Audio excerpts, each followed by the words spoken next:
बिस्मिल्लाहिर्रहमानिर्रहीम। अस्सलाम वालेकुम। आप सबको बीएम यूनिवर्स में खुश आमदीद कहता हूँ। हमारा आज का टॉपिक है Howard sheath model of consumer behaviour. बड़ा इंटरेस्टिंग मॉडल है और हमें कंज्यूमर डिसीजन मेकिंग प्रोसेस जो है उसकी समझ आती है। The Howard sheath model is a method for driving a logical order.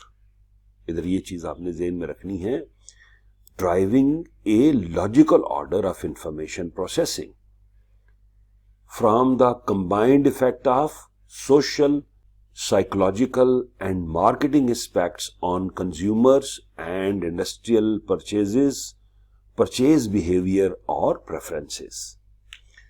तो Howard sheath model of consumer behaviour बुनियादी तौर पे प्रेजेंट करता है एक लॉजिकल ऑर्डर। लॉजिकल ऑर्डर से मुराद है एक सीक्वेंस प्रेजेंट करता है इंफॉर्मेशन का, जो कि कॉम्बिनेशन है सोशल, साइकोलॉजिकल और मार्केटिंग एस्पेक्ट्स का। मींस कि इन तीनों चीजों का जो कंज्यूमर है उसके माइंड में क्या इंपैक्ट आता है और उससे वो क्या डिसीजन लेगा।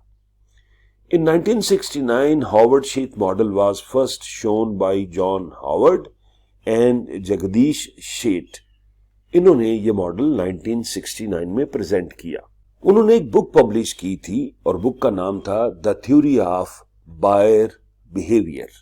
जाहिर है कंज्यूमर बाइंग बिहेवियर की अगर हम बात करें या प्रोडक्ट सेलिंग की बात करें तो जब तक आपको कंज्यूमर के बाइंग पैटर्न की समझ नहीं आएगी उस वक्त तक आप प्रोडक्ट उस तक नहीं पहुंचा सकेंगे। यहां जिक्र होता है 3 लेवल्स ऑफ डिसीजन मेकिंग।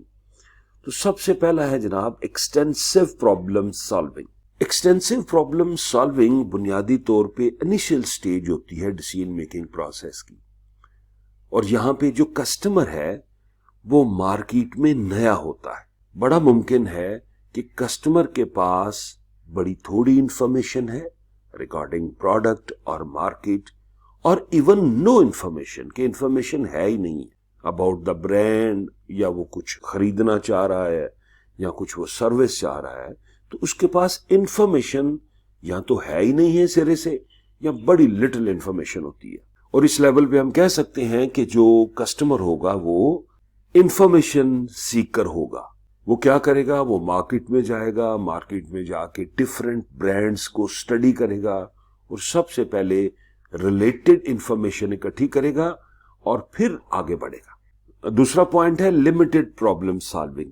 इस स्टेज पे जो आपका कंज्यूमर है उसके पास इंफॉर्मेशन तो है लेकिन इनकम्प्लीट इंफॉर्मेशन होती है। इनकम्प्लीट इंफॉर्मेशन से हम डिसीजन नहीं ले सकते। लाइक कोई प्रोडक्ट वो परचेज करना चाह रहा है तो उसके बारे में इंफॉर्मेशन तो है लेकिन उसके जो प्रोज एंड कॉन्स हैं, उसकी जो असल उसकी यूटिलिटी है वो उसके पास मौजूद नहीं। और ये बुनियादी तौर पे स्टेज कंफ्यूजन की स्टेज होती है क्योंकि वो इक्विप्ड ही नहीं है। यहां पे भी वो जब तक कंपनी को स्टडी नहीं करेगा, ब्रांड को स्टडी नहीं करेगा, मार्केट को स्टडी नहीं करेगा कि और कंपेटिटर ब्रांड कौन कौन से हैं, उस वक्त तक वो सही डिसीजन नहीं ले सकता। थर्ड पॉइंट है रूटीनाइज्ड रिस्पॉन्स बिहेवियर, या दूसरे लफ्जों में मैं इसको हैबिचुअल रिस्पॉन्स बिहेवियर कहता हूं।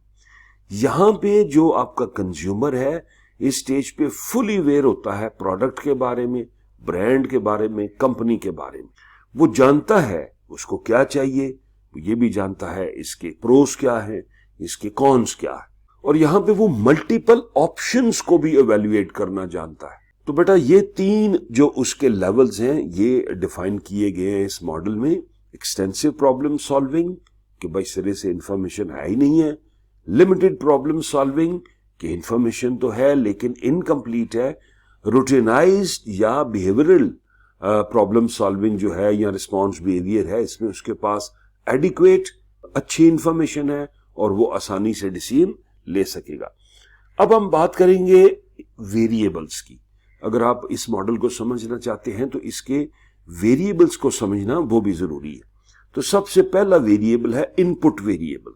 इसको मैं कहता हूं स्टिमुलस इनपुट। अच्छा जी, इनपुट वेरिएबल हम कहेंगे ऐसे आइडिया को, ऐसे इंफॉर्मेशन को जो कि ब्रांड से रिलेटेड है, किस हवाले से, उसकी टर्म्स के हवाले से, उसकी क्वालिटी, उसकी प्राइस, वो सर्विसेज क्या ऑफर कर रहे हैं, ये सारे जो एलिमेंट्स हैं या जो स्टिमुलस हैं ये आएंगे इनपुट वेरिएबल्स। अच्छा, इस मॉडल का जो सेंट्रल पार्ट है वो हाइपोथेटिकल कंस्ट्रक्ट पे बेस करता है और इसमें आप जिक्र करेंगे साइकोलॉजिकल वेरिएबल्स का, जो कि बहुत अहम रोल प्ले करते हैं डिसीजन मेकिंग प्रोसेस में। और जो परसेप्चुअल कंस्ट्रक्ट्स हैं उसमें मैं सेंसिटिविटी ऑफ इंफॉर्मेशन का जिक्र करूंगा कि कितनी उसके पास इंफॉर्मेशन है, यहां पे मैं परसेप्चुअल बायस का जिक्र करूंगा, फिर मैं सर्च फॉर इंफॉर्मेशन का जिक्र इसके अंडर करूंगा। नेक्स्ट पॉइंट है output variables. Output variables means कि जो बायर है, जो आपका कंज्यूमर है, उसका फाइनल रिस्पॉन्स क्या है टुवर्ड्स ए प्रोडक्ट और सर्विस। अच्छा, और जो आउटपुट वेरिएबल होता है उसमें तकरीबन 5 ऐसी चीजें हैं जिनको समझा जाता है। उसमें अटेंशन की बात करेंगे हम, ब्रांड कंप्रीहेंशन की बात करेंगे, एटीट्यूड है, इंटेंशन है और परचेज बिहेवियर इधर बनता है। ये आपका आउटपुट वेरिएबल हुआ जिसमें फाइनल डिसीजन मिलेगा। लास्ट है एक्सोजेनस वेरिएबल।